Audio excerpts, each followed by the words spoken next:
Di part 1 sebelum tayangan ini, saya mengajak pelatih saya Sony Ostakari yang akrab dengan julukan Sang Dewa Api untuk berbagi ilmu tentang perbekalan dan asupan gizi yang dibutuhkan dalam berkegiatan di luar ruang.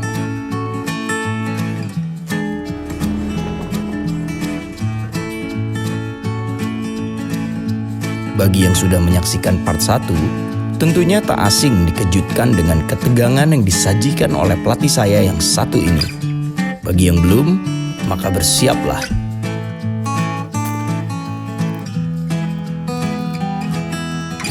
Dan juga ketika mendirikan shelter, kita tidak boleh terlalu dekat juga dengan sumber air. Ya juga biasa ya, standar ya. Atas, pinggir, bawah. Kalorinya edan-edanan sampai 3.000 nggak kemakan ya tetap aja gini mah. Selera juga perhitungkan. Satu kali makan, satu orang itu 100 gram. Jadi kalau kita bawa barang-barang atau perlengkapan, bawalah normalnya ya, 1/3 dari Tubuh. Oke, berarti menu mana yang akan kita konsumsi terlebih dahulu disesuaikan pula dengan kebutuhan. Ya, kebutuhan. Apabila ingin mendaki atau mungkin ekspedisi yang mungkin semata menuntut fisik dalam satu hari, Ya. apa dulu yang harus dimakan? Karbohidrat paling cepat diubah jadi tenaga. Jadi energi. Ya, ini biasanya ini juga terlalu rumit ya kalau buat suatu pergerakan yang lama itu kan, apalagi ini nggak awet ya. Harus bawa ayam-ayam hidup ekspedisi, oh rumit, ada yang kejar-kejar predator lagi. Nampal di Gini pagar gini.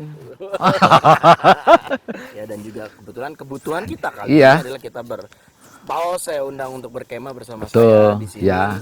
Ya sudah, kita bawa kebetulan menggunakan moda transportasi Ya, maka betul. makanan yang kita bawa sudah disesuaikan. Sudah diselesaikan. Bismillahirrahmanirrahim. Gimana rasanya? Enak? Ada.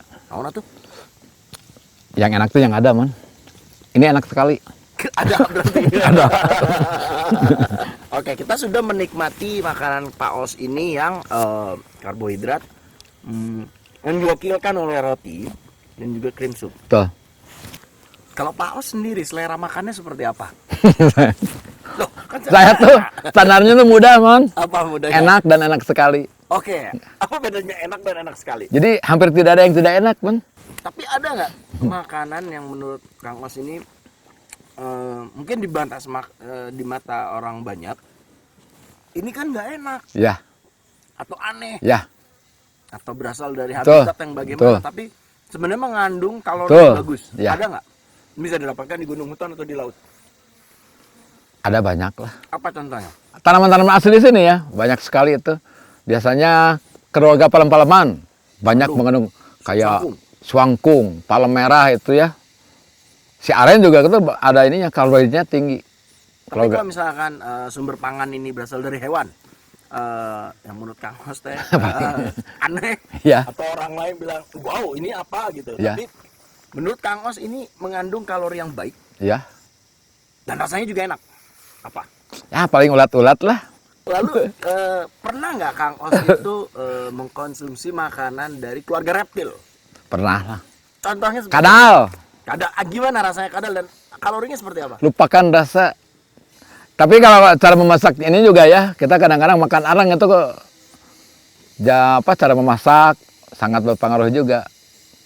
Jadi kandungan-kandungan yang harusnya kita lebih banyak ternyata jadi sedikit. Si keluarga reptil itu kadal, kemudian apa lagi? Kalau bunglon masuk nggak ya reptil gitu ya? Masuk. Masuk ya itu. Pernah lagi, boleh ada cerita nggak? Pernah makan bunglon? Saya baru pertama kali dengar bunglon itu teh bisa dimakan. Takutnya nanti ketika masuk dia warnanya sesuai warna lambung. Tapi dia berubah-berubah. Kamuflase. Tidak mau, kalau sudah mati dia satu warna. Oh, satu warna. Nah, itu pernah. Agak kehitaman terbakar gitu. Pernah itu. Gimana tuh? Terpaksa dalam kondisi Ya, survival betul, berarti, terpaksa ya. sebagai penyintas Betul. terpaksa harus makan bunglon. Ya. Nah, itu gimana? Jadi pertama makan reptil itu inget ya, buang 1/3 badannya. Jadi kita tuh berpikir itu reptil tuh berbisa aja. Nah, Jadi pertama dibuang dulu, lama-lama ternyata tidak juga si bunglon tuh termasuk tidak punya kantung bisa. Jadi artinya tuh bisa dimakan semuanya. Bentuknya kayak gimana waktu itu saat itu? Gini, Os. Ya. Kepalanya Nggak, lama-lama nggak dipotong, asal dipotong dulu. Lama-lama nggak dipotong, makan juga kan. Begini nih. nah itu kan kondisi jika terpaksa harus berada dalam situasi survival. Ya, Ini kan tadi kita bicara soal memakan konsumsi.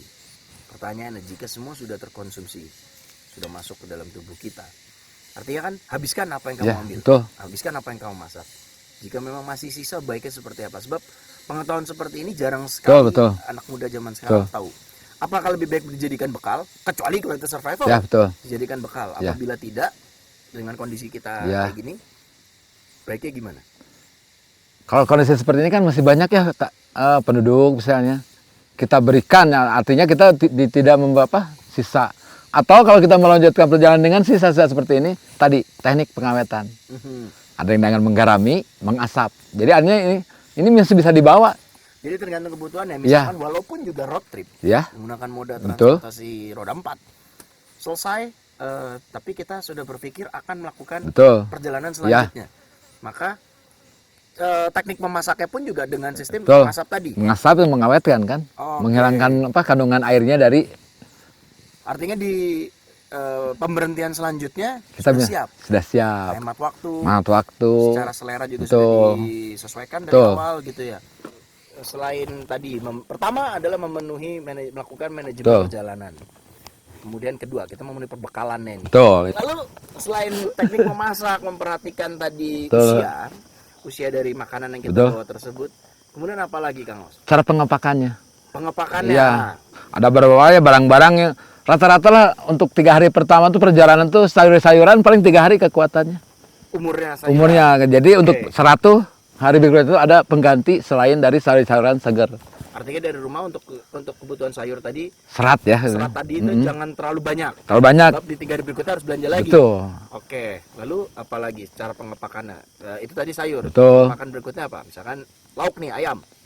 Ayam, nah itu makanya daya tahan ini diperhitungkan. Jangan sampai kita bawa berat-berat pada saat mau makan sudah tidak layak, mending aja bawa ayam aja. Lalu apa lagi Bang dalam sudut pandang pengepakan ini? Pengepakan itulah ya, kalau kita melintas pulau perhatikan juga tuh akan aturan-aturan. Oke. Bandara kan misalnya tidak boleh bawa ini, bawa ini. Mau ekspedisi tapi bawa duren di Bawa pesawat. durian, iya boleh nggak kan? Iya. Nggak boleh. Makanya peraturan-aturan lokal, Bagian dari tadi manajemen perjalanan. bagian, iya. Observasi tadi. Betul, informasi Ya? oh. Oke. Lalu setelah pengepakan apa lagi Kang Os? Penyajian Penyajian, tetap harus estetik. ya estetik. Waktu juga kan di ini. Artinya ada beberapa orang yang memang kalau misalnya acak-acakan tuh langsung seleranya turun. Dan ini Kang Os menyajikannya estetik. Versi saya ya. Versi Kang Os. Tapi Iya. tetap saja. Masih gini estetik ya. Setelah itu apa? Ada lagi nggak? Kalau hal lain-lain mesti jangan berbakar tadi ya. Gizi, kalori, pengepakan, kadaluarsa. Tadi Setelahnya. cara mendapatkannya. Nah, cara mendapatkannya. Jadi jalan-jalan ke sana misalnya kita belanja dari Bandung di lokasi ada tadi masuk data informasi Medan. Dia merencanakan menu tapi misalnya kita belanja di lokasi tidak ada. Oke. Jadi Maka dari itu tadi, ya lokasinya available ya tetap apa? ya? Mm-mm. Oke. Lalu ketika sudah selesai memakannya segala macam, bagaimana baiknya menurut Kang Os? Misal masih ada sisa Ya. atau sudah habis semua sebelum kita melanjutkan perjalanan berikutnya? Ya tadilah kita punya prinsip ya. Kalau ada sisa, kalau kita misalkan masih di daerah ini masih bisa berbagi kepada penduduk lokal. Kalau tidak ada, kita awetkan, kita bawa kembali untuk karena ini kan makanan bisa lebih cepat nanti pada saat menghidangkannya, tidak ada memotong waktu ya, memangkas waktu untuk memasak. Artinya bisa juga kita membagikan kepada warga Betul, lokal, penduduk lokal, ya. atau sisa tadi kita bawa kemas lagi. dengan baik Terus lagi betul. untuk pemberhentian selanjutnya. Betul ya. Oke. Jangan sia-siakan makanan. Oke, kalau gitu. Kang Os, saya mengucapkan terima kasih Ya. banyak sudah dimasakin tentunya, sudah diberikan edukasi, pemahaman Betul. bagaimana menyiapkan makanan, bagaimana memasaknya, bagaimana menghidangkannya, termasuk bagaimana menikmati dan membereskannya. Ini menarik sekali karena dari sudut pandang seorang Kang Os, seorang dewa api, ahli survival, ya kan, maestro di bidang perbekalan. Sebenarnya bakat terpendam Kang Os ini apa sebelum kita menikmati? Kang Os jago perbekalan. Salah jago sebenarnya tuh, survival. Mang. Apa-apa? Navigasi atau apa? Bukan. Jadi bakat terpendamnya Kang Os itu apa? Coba sebutkan satu-satu. Bukan pula apa? Jangan kaget mannya. Jadi apa aja? Orang sering menyangkanya apa? Satu, karena kan dulu saya di logistik. Heeh. Ternyata bukan. Heeh. Survival bukan. Api? Bukan. Apa lagi? Medis? Bukan. Navigasi juga bukan. Lalu apa ternyata bakat Ya, terpendamnya Kang? setelah perjalanan waktu ternyata saya merasakan potensi satu sebenarnya di Playboy mana. Wah, berarti salah segmen dong saya Salah. ngundang Kang Os. Salah. Ternyata ahlinya di Playboy. Ya sudahlah, kita makan. Siap. Terima kasih Kang Os sudah memberikan Ya, silakan mencicipi. dalam sudut pandang survival dan bagaimana menikmati Ya. hidangan, membawa logistik dalam melakukan kegiatan Betul. luar ruang. Sebab berkegiatan luar ruang mengandung dan mengundang Dan bahaya. bahaya. Maka itu perencanaan adalah wajib. Wajib. Oke. Betul. Selamat makan Kang Os, mari kita Siap. nikmati. Ah, ini selesaikan setelah adat ini.